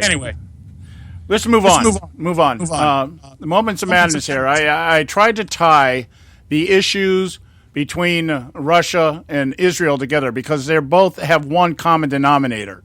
That common denominator is Barack Obama. The common denominator is Barack Obama never does anything. I said at the end here, I want to reiterate this before we get into our discussion here about what's going on with Russia and why this is happening now the way that it's happening. Nothing Obama does has anything to do with anything else than Obama. That is the gauge. When Obama does something, the first question you should ask is, how is this going to help Barack Obama? Because that's the only reason he's doing it. It's not about helping America. It's not about helping the disenfranchised black community. It's not about rebuilding the middle class. These are all means to an end. And the means to an end is to put Barack Obama in the same category of all the other great socialist leaders of days past. You know, the Hall of Fame. Put him right out there with Lenin and Stalin and Khrushchev and all the rest of them. Gaddafi, Saddam Hussein, they're all there. Because Barack Obama is one of these. The delusion of Barack Obama is this: everything in the world that's ever tried to bring the world together has failed because it wasn't Barack Obama doing it. That's really, you really got to see that and hear that when this man speaks. As I said earlier, he's going to get up in front of Congress here in just a few more days. And once again, we're all going to be subjected to his laundry list of everything that he's done. And then warning Congress that if they undo all this stuff, it's going to put us back in the dark ages. It's going to put us back in the days of plantations. It's going to put us back in the days of, it's going to be, we're returning to the Stone Ages. We're not progressing. You're going to undo everything that I've tried to do. And by the way, he's going to try to tell you how great the economy is. He's going to use that word progress, John. We're going to undo all the progress we've made in the last 8 years. Yeah, well, everything that he has done has been progress. See, it's through the prism of Barack Obama. It's not through the prism of anybody else. The people that go along with him, the media, and even Hillary Clinton, for that matter, I guarantee you, if Barack Obama had never been elected president and Hillary had run her campaign this time around, she would have run as Bill Clinton, not Barack Obama. Because Bill Clinton, in spite of... She tried to do that a little bit. She tried to do that a little bit on those things that she knew Obama wasn't popular on. So she tried to go back to, Bill, and revert back to that. It's the same old hashed out stale policies as that we've known. They've always had, and they failed before. I mean, they haven't had an original idea in 150 years. Yeah, that's excuse me. That's true. That's true. I was, like I said, I was listening to God, now I can't even remember the guy's name, but he was talking about. He was the stand-in for Rush Limbaugh last week. I guess Limbaugh's on vacation also. And he was talking about how the media is, he said, you're going to start hearing all this stuff. The way he put it was, the rewriting of Obama's administration is already underway.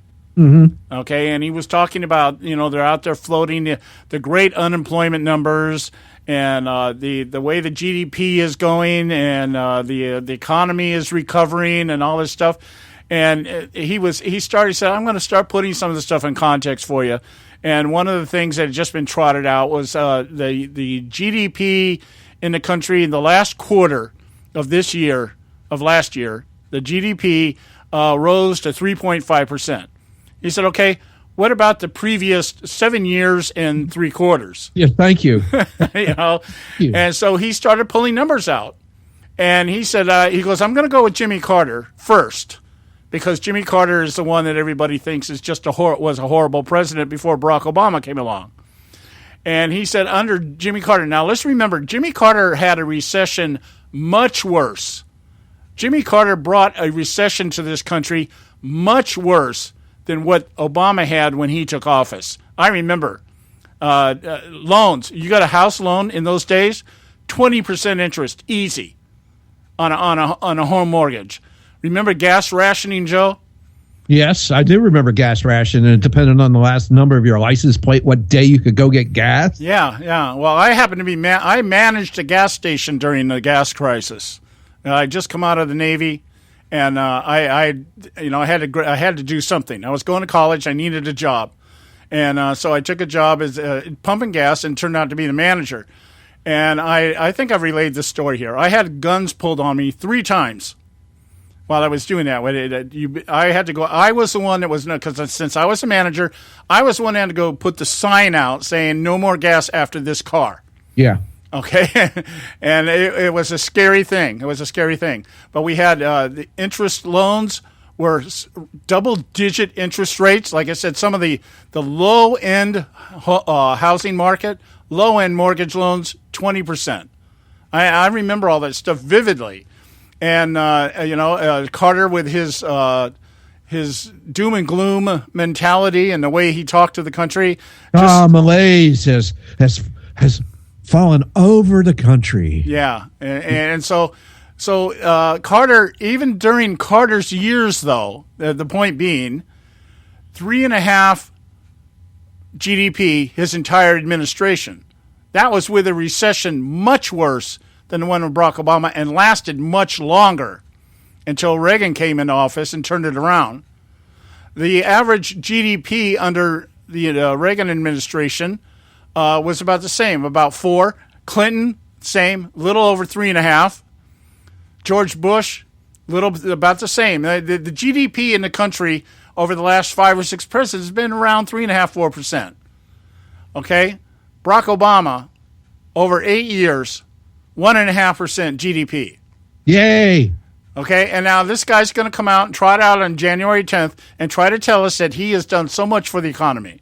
Well, let's just let's just a real short primer here on what's happened since November 8th, okay, of 2016. Okay, so today, January 3rd, 2017, Ford announced it would cancel plans to move certain operations to Mexico and create 700 U.S. jobs, creating the incoming administration, crediting the incoming administration's policies. That would be Mr. Donald J. Trump, all right? On December 28th, last year, 2016 now, Sprint and OneWeb announced they would work with the new administration to create 8,000 U.S. jobs. On December 13th last year, 2016, IBM announced they would make an investment pledge to the new administration to create 25,000 U.S. jobs.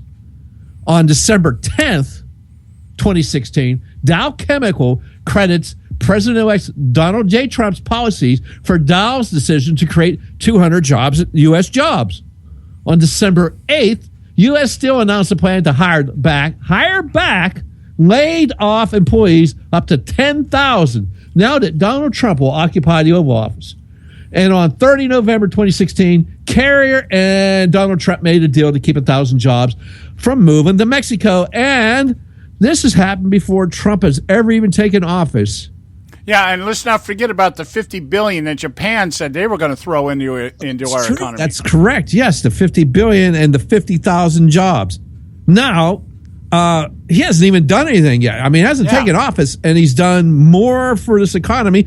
Hence, the consumer confidence index is at a 15-year high. Yeah, and now I want to step back here because everything Joe just said is a perfect example of what we're talking about here. But listen, let me reiterate one thing here, one fact that we've really got to keep our eye on here. Presidents do not create jobs. Nope. Okay, what they do is they set an atmosphere which allows consumer confidence, which then allows for capitalization by corporations, private sector, which allows expansion, which allows employment, which allows an increase in revenue. It's called Reaganomics, okay? Trickle-down Reaganomics. Everybody wants to make fun of that, but it works, and it is proven to work. Now we sit here and we look at this and we say, okay, you got all this stuff going on here. In just a matter of a couple months, the stock market is now approaching 20,000 points, up 5,000 to 6,000, and Trump hasn't even taken office yet. And what is the media trying to tell us? This is because finally everybody's catching up with what Obama did. Yeah, okay. Meanwhile, here, let me say, here's what CEO Mark Fields, and he was at Flat Rock Assembly Plant. This guy is the CEO of Ford, okay? He said, the policies that Trump and the new Congress have indicated they will pursue were vital to the company's decision to put in the $1.6 plant instead of building this $1.6 billion plant in Mexico and invest $700 million in Michigan to keep those jobs in the United States. It was Trump and the new Congress. It wasn't Barack Obama. Yeah, exactly. So it says we believe these tax and regulatory reforms are necessary to boost the U.S. competitiveness. Yeah, in the announcement made today. And the point being is that presidents set policies which either encourage investment in private sector to move and expand, or they don't, or they find someplace else to go. And He the helps idea that with we the got a president that's going to environment. come He out here takes January environment. 10th and try to tell everybody that he's done such a bang-up job, and yet his own people out there, the Congressional Budget Office, are the ones that are telling us the entire tenure of Barack Obama, 1.5% GDP, his entire administration. You can't dodge that number. So in other words, when he addresses Congress here, that's going to be your number one fake news item of the day. Yeah, that will be our feature news item of the day. We can predict it, and we know that it's a lie. And, of course, the media will downplay all the other aspects of it, and they'll keep building this up. By the time Barack Obama leaves, he will truly have been the Messiah. Okay? That's what's going to happen here. We got to go to a break. We'll be right back. Stay with us right here at the Conservative Syndicate. Don't go away. State Talk Radio, WRS Cleveland. Hey, I'll make you a deal. Give me 60 seconds and I'll give you directions to the Fountain of Youth. Okay, I'm joking. Well, kind of joking. No fountains, but youth, I got. Nature's Youth and their premier anti-aging product, Nature's Youth RSF. With your sensible diet and exercise plan, Nature's Youth RSF can help you look and feel better. RSF is an all-natural amino acid supplement that supports your body to naturally increase HGH levels without any synthetic hormones. And elevated HGH levels can contribute to increased energy, improved libido, reduced body fat, and improved exercise capacity. Let's be honest. Who doesn't want to look and feel younger? Visit the newly designed website at naturesyouth.com or call 800-333-6923. That's 800-333-6923 and like them on Facebook and you'll be included in contests and exclusive offers. What a deal. Oh, speaking of deals, my time's about up. 800-333-6923 or naturesyouth.com. Who needs a fountain anyway? Call today. Extend your life with Extendovite. When I had a heart attack at 42, I was not sure what the future held. But a year later, the doctors could find nothing wrong with me and took me off all my medication. What did I do? I took a herbal mixture of garlic, cayenne, and a few other herbs mixed in liquid form. I now call this Extendovite. I would have never believed that a few simple herbs could actually change my life like they did. Now it's your turn to see what the powers of garlic and cayenne can do for you. For only $69.95 plus shipping and handling for a 2-month supply of either capsules or liquid, you too can begin on your path to better health. For more information, call 1-877-928-8822. That's 1-877-928-8822. Or visit our website at heartdrop.com. Extend your life with Extendovite. I've owned my company for 14 years now, and I can tell you that payroll is a 4-letter word. I hate doing it. It eats up hours I don't have, and it costs me money I could be saving. But my accountant's too expensive, and I'm not sure who to call, but I know I need help. We're Paychex, and we take all the hassles out of small business payroll. We save you time and money. It's easy. Call, fax, or give us your payroll information securely online, and we take care of the rest. We calculate the correct taxes, manage payments and direct deposits. We even send out your checks. Payroll doesn't need to be a 4-letter word anymore. We're so sure that we can save you time and money that we'll give you a month's payroll free. Just for calling 877-663-3830. Get 1 month's payroll for free. Call Paychex right now. 877-663-3830. That's 877-663-3830. Hey, I don't back anybody unless I believe in them. And I do believe in the value of investing in gold and silver. And the company I trust to buy my gold and silver from is Swiss America. I've been working with them for nearly a decade. I trust them, and you can too. Swiss America will help you sort through and find the best options available when you're considering investing in gold and silver coins. Listen, for over 30 years, Swiss America has been offering Americans what they want in their investments: safety, liquidity, quality, reliability, and a potential profit. Gold and silver have a place in every investor's portfolio. So, why not let Swiss America help you diversify your investment portfolio now? Call now for free information. 800-978-3907, 800-978-3907, 800-978-3907, 800-978-3907. Individuals and businesses with tax problems, listen carefully. Do you feel like you're losing control of your finances? If you owe over $10,000 in back taxes or have unfiled tax returns, we can help you take back control. The IRS is the largest and most aggressive collection agency in the world, and they can seize your bank accounts, garnish your paycheck, close your business, and file criminal charges. Take control of your tax problem now by calling the experts at U.S. Tax Shield and take advantage of the Fresh Start program and new laws that may allow us to negotiate a settlement for the lowest amount possible. Our team of tax attorneys and enrolled agents can stop collections and get you protected so you can take control of your financial future. U.S. Tax Shield offers a price protection guaranteed quote to get you protected today. U.S. Tax Shield is A+ rated with the Better Business Bureau, so call now. 800-380-2906. That's 800-380-2906. U.S. Tax Shield. 800-380-2906. Now back to the Conservative Syndicate, real conservative talk from real conservatives.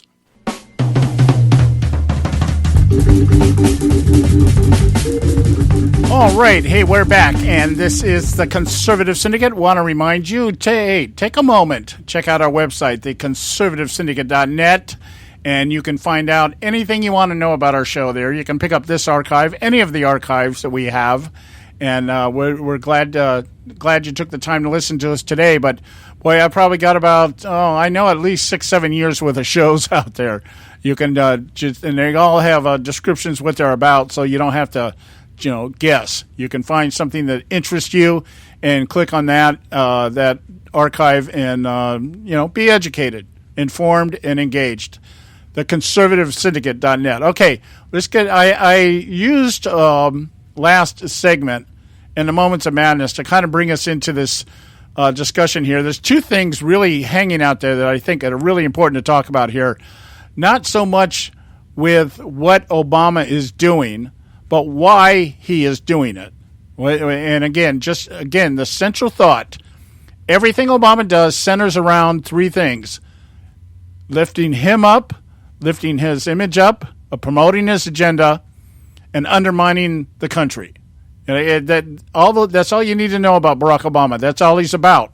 It's really all he about, and all the rhetoric, all the cool talk, all the the shucking and jiving, all the stuff out there where he just kind of shrugs things off when people insult him. Oh yeah, I know. Everybody thinks, but I've got the mojo, man. I'm the cool guy in the room. That kind of stuff. This is all. I don't know. I don't think we've had anybody as psychotic in the White House since maybe Richard Nixon, and I think Barack Obama far surpasses Nixon in terms of psychosis. Nixon was just a little bit paranoid. Obama's delusional. There's a big difference there. So, Russia. What's going on here with Russia and why it's happening here? And I've got a series of articles here. I don't know we'll get through all of them, but we'll get through enough of them that you'll get an idea what's going on here, because this is another little, let's call this a progressive evolution. Let's throw both of those words at you and give you a moment to figure that out here. But Obama issued, while he was in Hawaii, sanctions against Russia. Remember, he came out and said, when he chose the time and place, he was going to do something about Russia. Some of the things we'll know, some of the things we won't know, that kind of stuff. Reading from ABC News. I've noticed this with ABC News. I don't know if you've noticed it, Joe. If you notice that when they publish articles now, it's not just one person writing anymore. It's kind of like, I guess, I don't know if they sit around and share their crayons or whatever, but they got like 5 people writing on this article, 4 writing on one article. Mike Levine, Jack Clorty, Megan Keneally, and John Parkinson. All right? Now, I'll read just first few paragraphs and I'll get Joe in here with his commentary here. President Obama has expelled 35 Russian intelligence operatives and sanctioned 5 Russian entities and 4 individuals for an alleged cyber assault on Democratic political organizations during the 2016 presidential campaign, the White House announced. I have ordered a number of actions in response to the Russian government aggressive harassment of U.S. officials and cyber operations aimed at the U.S. election, Obama wrote in a statement. These actions follow repeated private and public warnings that we have issued to the Russian government and are a necessary and appropriate response to efforts to harm U.S. interests in violation of established international norms of behavior. First thought here, Joe. What are established international norms of behavior? To not get caught. Yeah, there you go. Thank you. Because guess what? Anything the Russians are doing or may have done, we don't know. The key word here is that he's responding to what? Alleged cyber assault. Alleged. Yeah, That's alleged, the key yes. word there. Yeah, alleged. And what exactly are they alleging they did? They hacked who? John Podesta?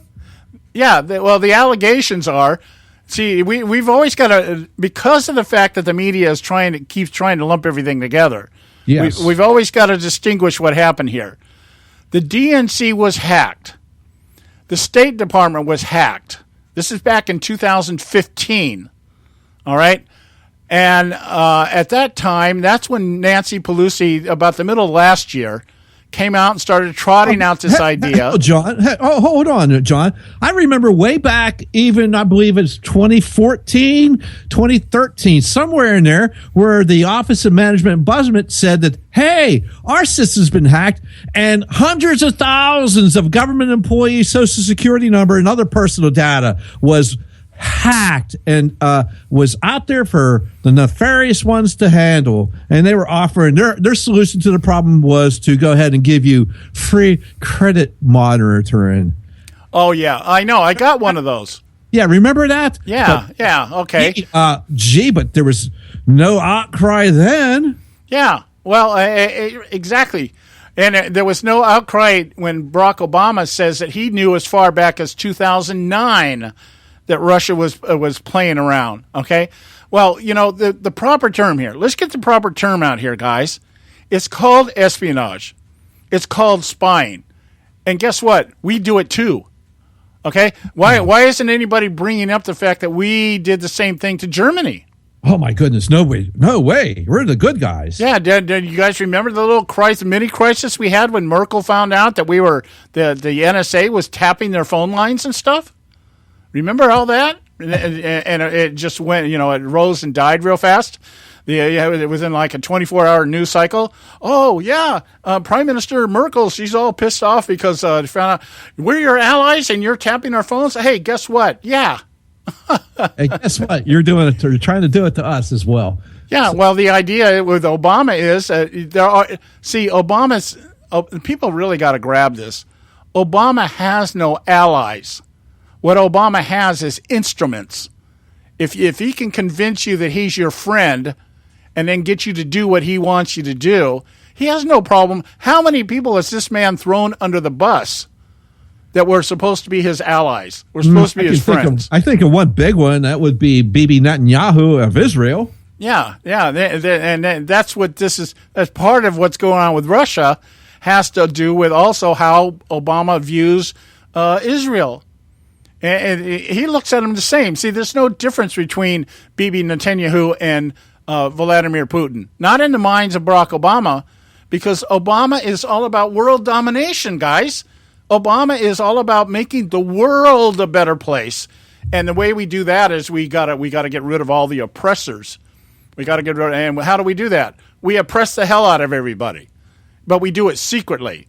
We send my campaign manager, Jim Messina, with $350,000 tucked away. Who knows if it was foreign currency? Okay, and he sends them over to Israel to do what? To influence Israeli elections. And he uses State Department funds to do it. Yeah, and what about the first response of Vladimir Putin?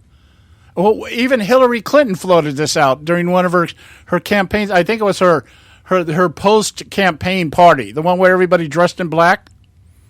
And she came out there and she said, well, this is all about Vladimir Putin because he was upset because I tried to influence his election. She came out and confessed that. I made some statements about the parliamentary elections over in Russia. And he's pissed off about that because I think the history of it is that Vladimir Putin actually had to resign for a while, remain prime minister, but wasn't the head honcho anymore or whatever, but then rose back up into power or whatever. So this whole idea that this espionage and influencing and trying to, destroy other countries. What about China? China was caught hacking. What happened to them? Did we throw sanctions at them? Did we expel their diplomats? I don't even know if they have diplomats here. But did this all come down to a screeching halt? Okay, we're not going to have anything to do with China because they're trying to influence what's going on in our country. And we know they hacked us. They were caught. Here we got an allegation, and this is like the end of the world. You would think the only thing left to do now is let's just nuke the hell out of each other. Yeah, well, he's just trying to set up and make it so damn difficult for Donald Trump to have any kind of foreign policy initiatives right out the gate because, well, let's just face it, Obama has nothing to fall on, so he has to try to muddle the waters and make it very difficult for his predecessor, his successor, to have any kind of success. Meanwhile, and now they're like you were saying earlier in the show, what if Trump lets these 35 back in, these 35 diplomats back in? Then he's in bed with the Russians. He's in bed with Putin. And if he doesn't, then Putin's going to be what Putin. You know what? Trump needs to ignore everything that's going on and do what he knows to be right.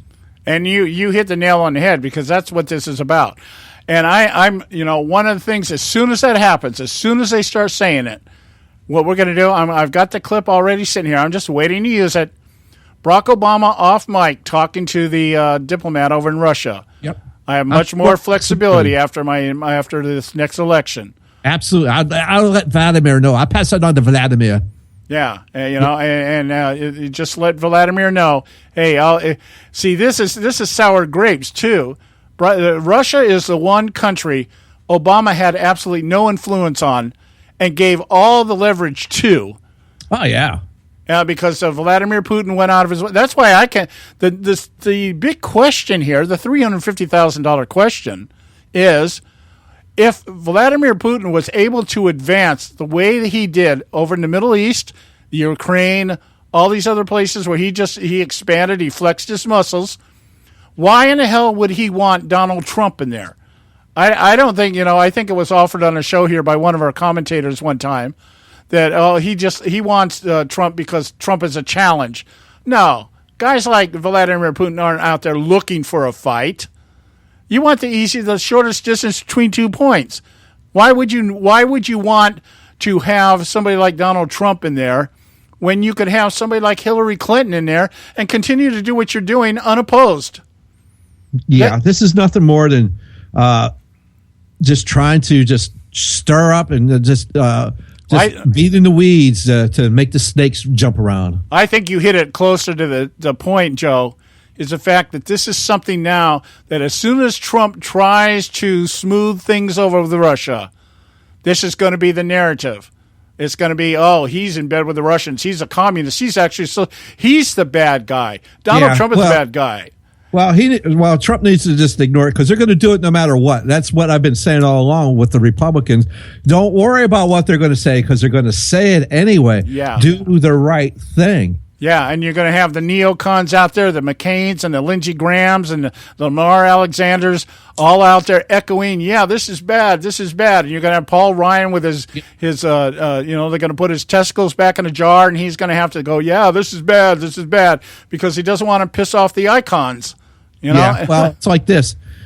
What was brought out when these emails that were leaked, not hacked, they were leaked, what was brought out? Oh, yeah, that the Democrat Party was corrupt. Hillary Clinton was corrupt, is corrupt, not was, is corrupt. And so what was brought out? Has that been proven false? No, not a bit. People have forgotten about it. They've said, oh, my goodness, the Russians are coming. The Russians are coming. Okay, no, the Russians aren't coming anywhere. What was coming was the Democrat Party in the United States, and that was coming, and they were going to put their boots on your neck, and they were going to keep it there, and you were going to choke on it. It was bad enough that they had to deal with Bernie Sanders. And that was proven once again how corrupt the Democrat Party is. Yeah. All right, guys, we got to take a quick break here, a short break, and we'll be right back. We'll continue with this discussion here on the Russian hacking and why Obama's doing what he's doing right now. Just think of this, scorched earth. We'll be right back. There is an old saying, children should be seen but not heard. At no time is this more apparent than when politicians speak. The Conservative Syndicate.net, the adults in the room. Hey folks, if you're like me, you don't place a whole lot of trust in today's media for the real truth and facts regarding the volatile world of finance and politics. When I want the real scoop on money, I go to the most trusted source I know, my good friend and colleague, Bob Cardosa. Bob is a noted expert with a PhD in international finance who airs his nationally known, globally syndicated show, Robert Cardosa Live Daily, Monday through Friday, 3 to 5 p.m. Pacific Time.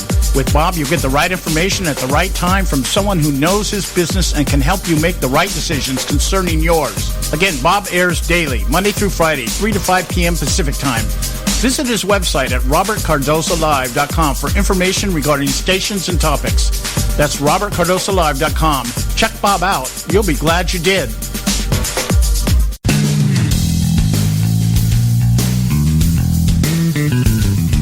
History affirms a vibrant civil society thrives on freedom of conscience, religion, and choice. Any society absent these qualities stifles individual responsibility and accountability, thus enslaving its people by denying them their potential for goodness, creativity, and altruism. To that extent, oppression, coercion, and totalitarianism are multiplied exponentially. To counter such outcomes, the American Freedom Alliance was formed. The AFA is a nonpartisan, non-aligned movement which promotes, defends, and upholds Western values and ideals. The Alliance strives to build an international coalition of citizens of the West who together promote and protect moral values, democracy, and freedom. To find out more and become part of this valuable asset in the preservation of freedom and all its rewards, contact us at AmericanFreedomAlliance.org. That's AmericanFreedomAlliance.org. Let freedom ring. Now back to the Conservative Syndicate, real conservative talk from real conservatives.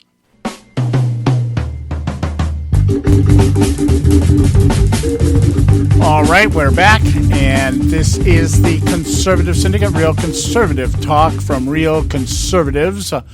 I'm your host, John Matthews, along with Joe Hakos. We're talking about the latest scorched earth maneuvers by Barack Obama here as he heads out, leaving or vacating 1600 Pennsylvania Avenue, and out there doing everything he can to throw roadblocks, hindrances, even minefields. This thing with Russia is a minefield. Some of the other things, the drilling out in the Atlantic Ocean and the Arctic Ocean and stuff like that, those are roadblocks. Those are just hindrances. But this thing with Russia, because it can be politically used, it can be politically expedient to kind of put Trump in the same camp with Vladimir Putin. It's also dangerous as all hell, John. I mean, whether they like it or not, Russia still is a superpower.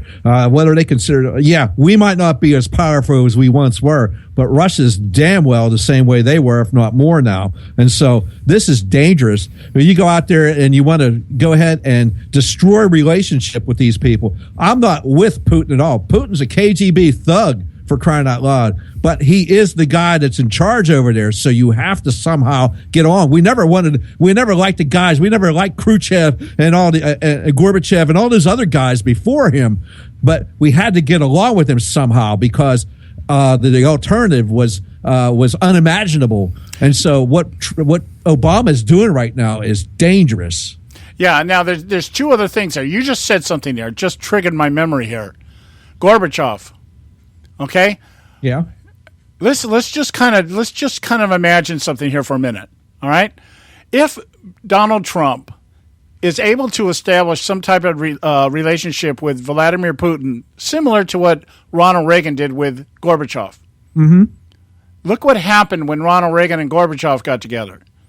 I just remember the Reykjavik, Iceland meeting when Gorbachev said blah, blah, blah, blah, blah, and Reagan said no, and he walked away from the meeting. He said, screw it. This ain't worth it. This is not good for my nation, and I'm walking away from the deal. Yeah, well, even one of the jokes that he made, and everybody got upset about it for a while, the bombing will commence in 5 minutes. Oh, yeah. But point being is the result of their relationship over his administration was what? The tearing down of the Berlin Wall. Well, it was the collapse of the entire Soviet Union. Yeah. Along with that, yes, you're absolutely right. Things changed. The world became a little more peaceful for a while. Okay, so what if that is that what everybody's fearing? That Trump can actually Vladimir Putin is not Gorbachev. Hell no, he's not even called. But they are the same ilk. They're in this. Look. But then again, Donald Trump isn't. Putin wants to put the band back together. You know what I'm saying? Yeah, but then again, Donald Trump isn't Ronald Reagan either. So that's true. You never know how that's going to work out here. But my point is this is a dangerous game that Obama's doing. Yeah, it is, and it's all because it's all sour grapes. Yeah, is it because Putin's so bad? Well, he's dealt with Putin for 8 years, and he's like, I have more flexibility. No, it's because they lost the damn election, for crying out loud. Yeah, and with the losing of the election, his legacy is in peril, and that is what's bothering him. This isn't even about Hillary Clinton losing. No, it's about Hillary losing means Obama lost. Right, exactly, and it means the mandate, the repudiation of his entire administration, the 1,042 Democrat seats lost over the course of 8 years around the country in different places. I mean, when was the last time we ever had just 12 Democratic governors? 1928. Oh, okay. Thank you. And these governors are all heading up major metropolitan cities that are all facing bankruptcy. Oh, that are screaming. And this is, and I can't believe Trump does this. He goes to Rahm Emanuel over in Chicago. Yeah, the feds need to help you out. Bullcrap there, Donnie. Emanuel needs to help himself out by getting out of the way and letting the right-minded people take over that town. Get out of Democrat rule over in Chicago, and you might have some hope. Yeah. Now let's hear. We got just a few minutes left here. I want to just touch on one other thing here. Julian Assange had an interview with Sean Hannity last week. And he says in there, just reiterates again, just pounds it home. He says, the Russians did not do this. They did not give me these leaks. And no states did, meaning that there were no state parties, meaning no operatives from the Democrat Party, the Republican Party, Independent Party, any of the parties were the ones that gave him this information. And by the way, a non-state actor. Right. And the other thing to understand is Assange had nothing to do with the DNC hacking.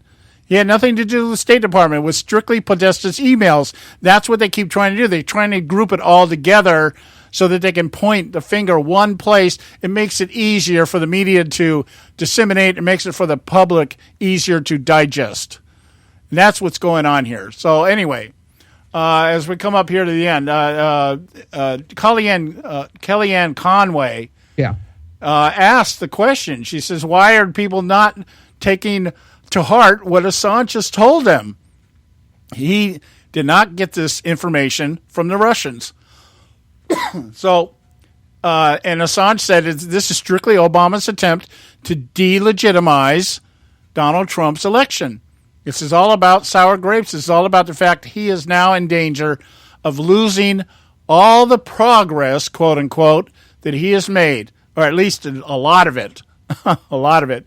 And as she said with earnest comments, she goes, it's just as remarkable. This is breathtaking. It's incredibly irresponsible. And I wonder if his boss, President Obama, agrees about Josh Earnest going on with the narrative that is Russia and Trump campaign and all that other stuff going on. Just absolutely. It is incredibly irresponsible and dangerous. Yeah. We're going to talk more about this a little bit tomorrow, and then we're going to get into the subject of Israel. Scott Faulkner will be with us tomorrow for his segment with us, and we're going to talk about, I want to get Scott's views on what's going on with Israel. I bet you he's got some insight that we haven't, maybe a couple of things that we haven't thought about. So we'll talk to you tomorrow. Visit our website, theconservativesyndicate.net. God bless you. Great 2017 ahead of us. I just know it as sure as I'm sitting here. We'll talk to you tomorrow.